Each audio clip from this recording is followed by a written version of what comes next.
Okay, matter. Everything in the world is made up of matter. Whether it's your mug that your wife got you for your anniversary, the gas you pay inflated prices for, or even the clouds. See what happens. I don't like the look of that cloud. Anyway. But what is matter exactly? Matter is described as any substance that takes up volume or space, made up of atoms.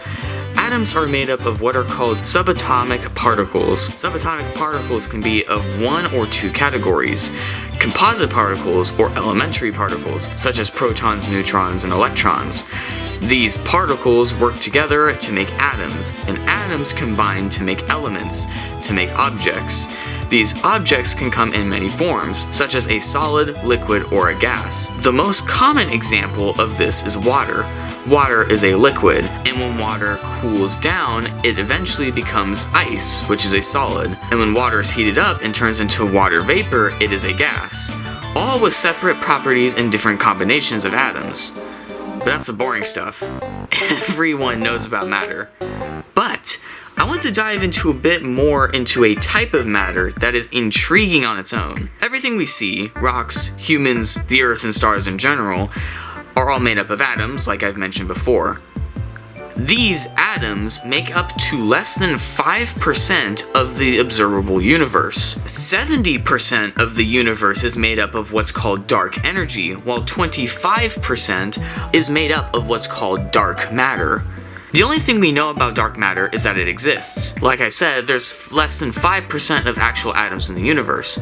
This incredibly small amount of atoms aren't strong enough to hold each other together. So, for example, without dark matter, galaxies would instantly rip apart. We also know dark matter exists because light seems to bend and warp around it. But then with that knowledge, you might think that dark matter is black holes. But black holes consume and delete mass, which dark matter doesn't do, so it can't be black holes. So we can't see dark matter. It doesn't affect normal matter. We have no idea what it's made up of, but it's literally everywhere. And dark matter is vital to our very existence. You know, saying that out loud makes me realize that it's a very similar description to somebody else. Our theories about dark matter and dark energy are still just that, theories. On the one hand, this is kind of frustrating. On the other hand, this is frontier science, making it very exciting.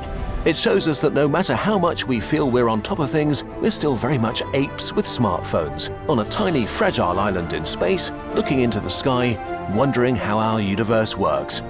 There is so much left to learn, and that is awesome. Well, that's all I have for today. That's the bare basics of matter and, something else that's relatively interesting. That's 2 informational videos down. I got a lot more to make.